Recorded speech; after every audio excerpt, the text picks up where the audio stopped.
Hey guys, welcome to my channel, and I'll be starting a new series of teaching you the basics of computer networks, which is really important for placement as well as for semesters.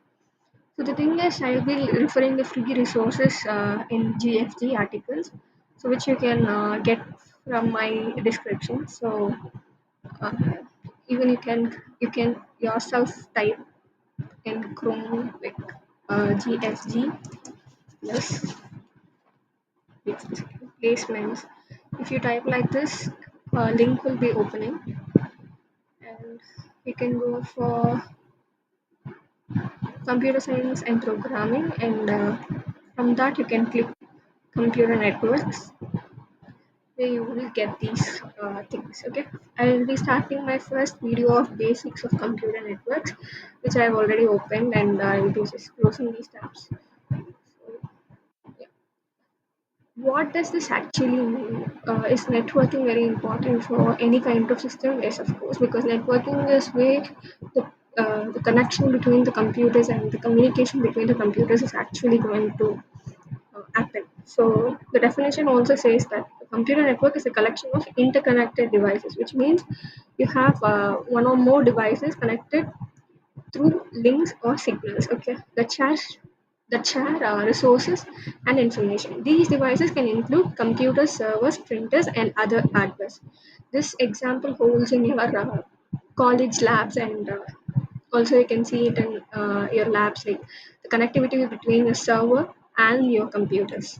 So networks allow for the efficient exchange of data, enabling various applications such as email, file sharing, and network browsing. So this is a basic definition. So it's only the main purpose is to communicate between one system to another.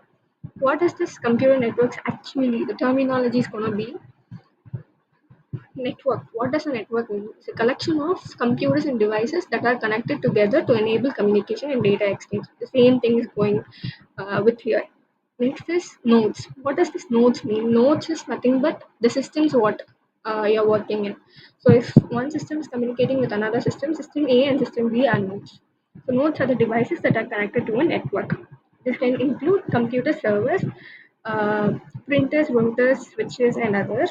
Routers and switches are kind of different thing. It's also communicating devices. We will be discussing that in the next lecture. Next, we have something called as protocol.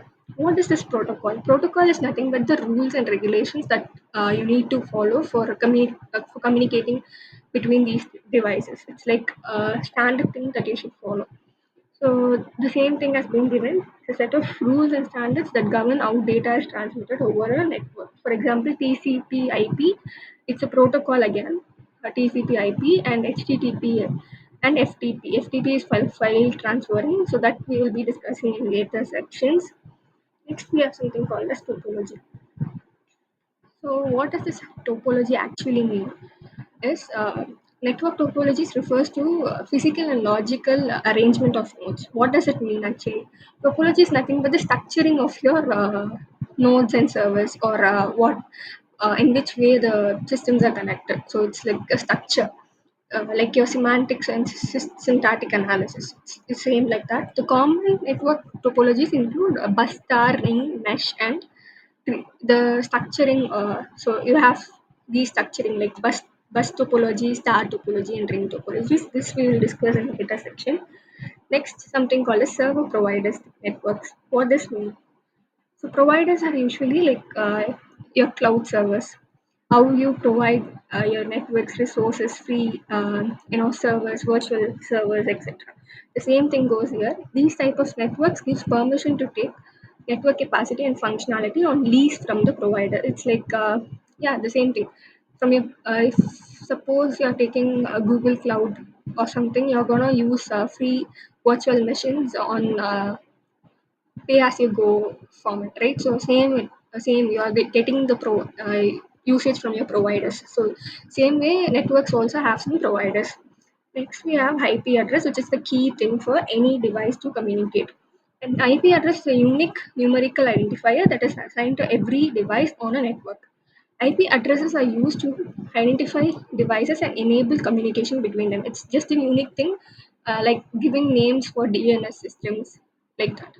Next, we have something called as DNS. So, domain name system is a protocol that is used to translate readable domain names like www.google.com into IP address that computers can understand. So, it's basically the communication between the browser and the human readable format. That's the thing. Next, we have something called as firewall, which is the most important for any communication. Firewall is a security device that is used to monitor and control incoming and outgoing network traffic. What is network traffic? That will be discussing in a different video.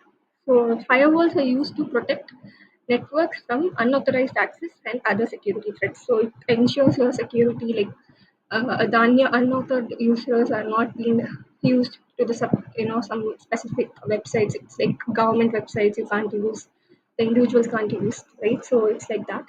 And so I'll be ending this video with this, with basics of computer networks and its terminologies. The rest I will be covering in next video. If you are liking this video, please do share, comment, and subscribe to my channel. Thank you.